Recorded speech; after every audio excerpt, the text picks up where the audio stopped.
sa amin dito sa Manitoba, ano pa rin, winter. At marami pa ring snow. Doon sa mga sa mga ibang province na nakita ko, nagbagsakan yung snow. Papanood ko sa mga ibang content creator, mga sa YouTube. Mas active kasi ako sa YouTube, pero sinusubukan kong maging active sa Facebook pasakali. Kasi usually mga videos sa Facebook, mga short videos lang yung pinapanood eh. Parang silang manood ng long videos. Pag long videos dito sa YouTube, ayan. Lalabas kami ni Gaylord kasi grocery lang, kasi nagkakaroon ng ng trade war between US and Canada. Ayan.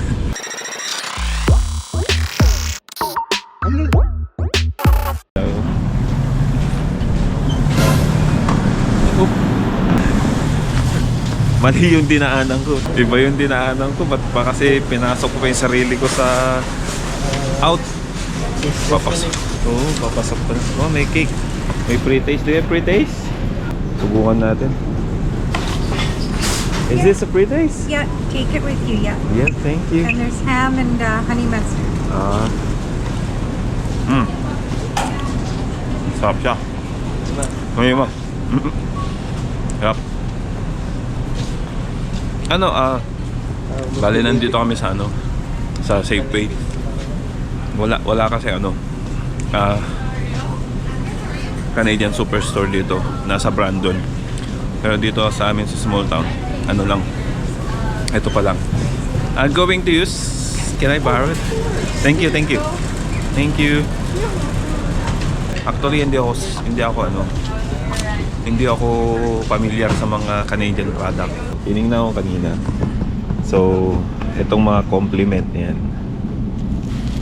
pag tinitingnan ko, prepared for so sa Ontario siya gawa. Hindi talaga ako familiar sa mga Canadian product. So, tinitingnan ko na lang kung saan ginagawa, ganun, kung saan nagawa at saan galing. Yun na lang. Kaya actually, ayoko naman magmayabang na eto, product ng Canada, product ng US, pero mas maganda yung sigurado. Katulad niya, no? Siyempre, nandyan na, Canadian dry bread. Rye bread, di ba? Canadian rye bread.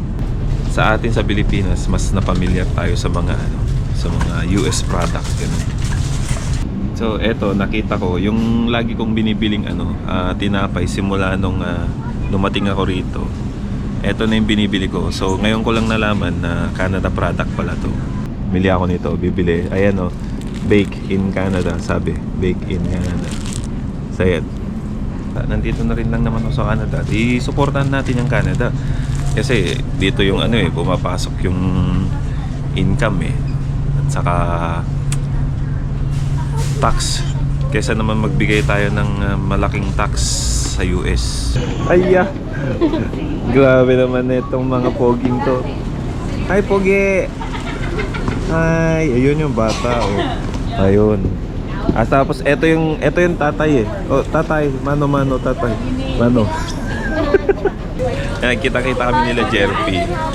So, gaano pre, yung tawag dito, yung sumusuporta ng mga product ng Canada ba?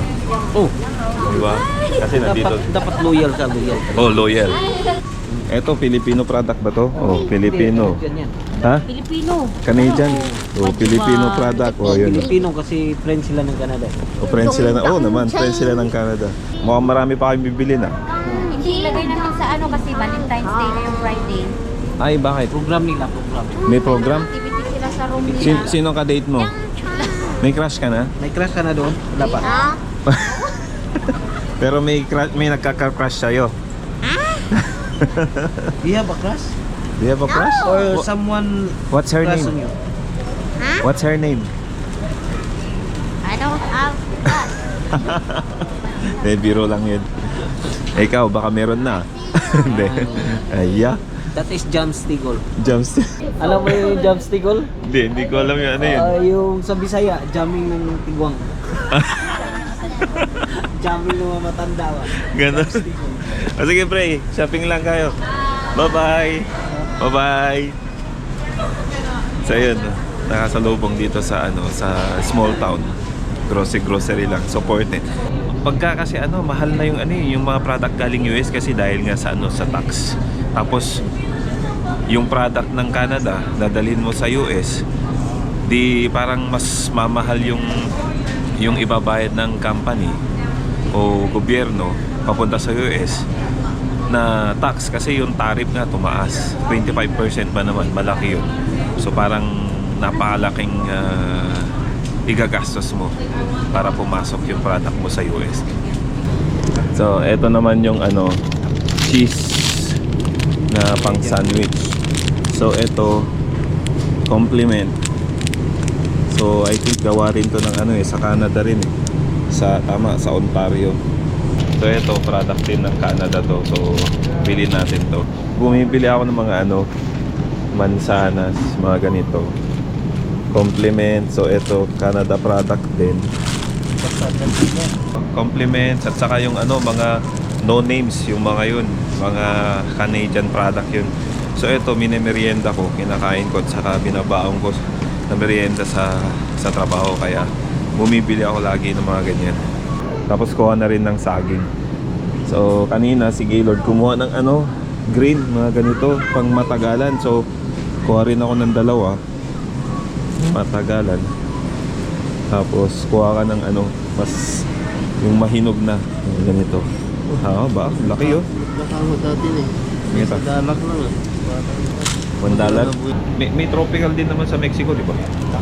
Oo, meron din. Tapos ito cheese, tapos yung bread, and then yung apple. Kulang pa to, marami pa. Galing naman to sa Mexico. So Mexico, blueberries. Ayan. At least hindi US. Yung mga nakukuhang ganito, yung mga nabibiling ganito, kahit sa Mexico na, wag lang sa US. So, alam mo, hindi mo pa rin mapipigilang bumili ng mga products sa US, yung mga galing products sa US. Magkakaano ako niyan. Allergy. Ano yun?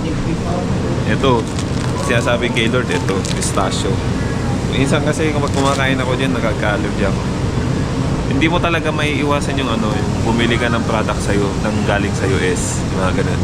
Kasi yun minsan yun din kasi nakasanayan like for example yung Coke, yung maraming umiinom ng Coke, pag nasanay sila sa Coke, yun. Pero meron din kapalit yung Canadian Dry o kaya yung kung ano ba yung alternative niyan. Pero syempre mahirap pa rin tanggalin yung yung nakasanayan mo na iniinom na soda. Pero kung susuporta ka, syempre iiwas ka dun. Pag nakikita niya tong magandang Ilocana na to. Ayan. Ilocana. Oo. Karen. Hindi yung Karen na iniisip nyo na matangsit. Ito po, Gina. Ay, Gina. Karen lang ang pangalan ko pero hindi ako Karen. Ayun. Binibiro. Ito yung yung Canadian product na yung mga ganito. So ayun. Compliment pa rin, compliment. So ayan, mushroom kasi magluluto ako ng ng broccoli, mushroom, ganun. Kaso may extra kasi akong lechon pang natira. So yun yung gagawin kong karne niya, kung pwede lang experiment yun. Thank you. Okay, welcome. Sa mga tropa, suporta lang sa ating mga product. Ganun lang. Kasi syempre, nandito ka na rin lang. Kaya nga sabi ko, nandito ka na rin lang. Suporta ka na. Kahit nandito kami, sumusuporta rin kami sa product namin sa Pilipinas kasi yun ang kasanayan.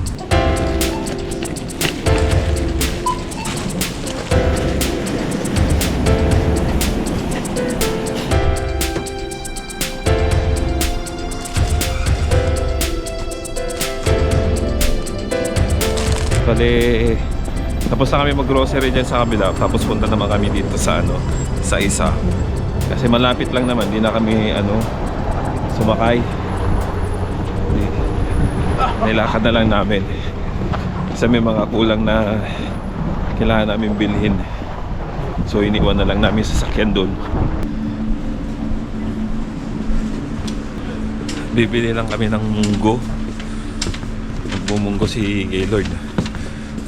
Tapos Mag-ano rin ako. Bili ng Mang Tomas. Tsaka yung Skyflex. Yun pala, Skyflex.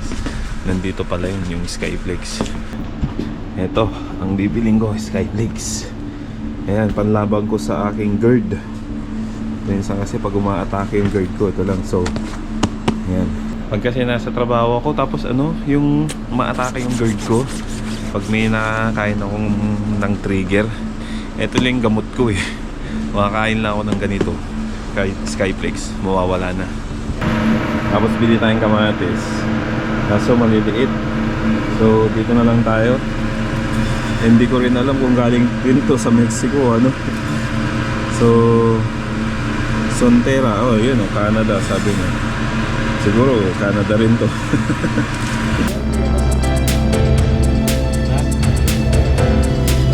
Nagbibideo na ako.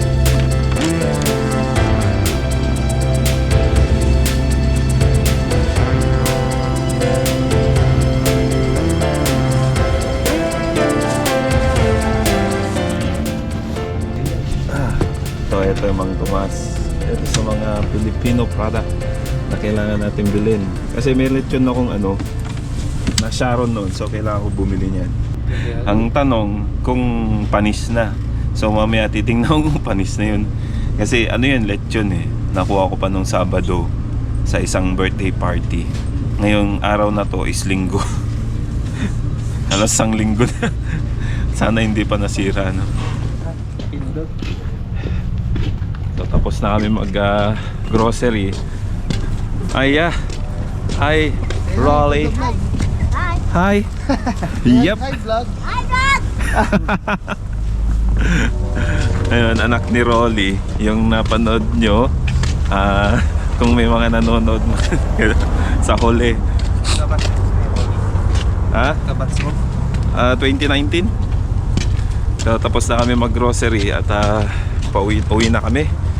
Dahil napili na namin yung mga gusto namin bilhin.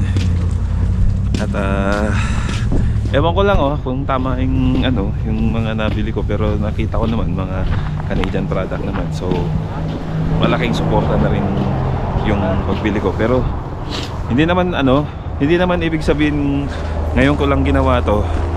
Ngayong nagbibideo ako, hindi, ginagawa ko talaga to. So ibig sabihin yung lahat ng mga nabibili ko talagang Canadian product yung nabibili ko ever since nandito ako. Meron din naman siguro ako nabibiling US product, pero hindi ko lang siguro talaga alam na sa US galing yun. Mga ganun. Tapos yun kanina, Filipino product. Yung Mang Tomas at saka yung Skyflex. Filipino product ba yung Skyflex? International. Hindi ako sure eh. Pero comment na lang po kayo no? Kung saan galing yun, sa Pilipinas o international yun.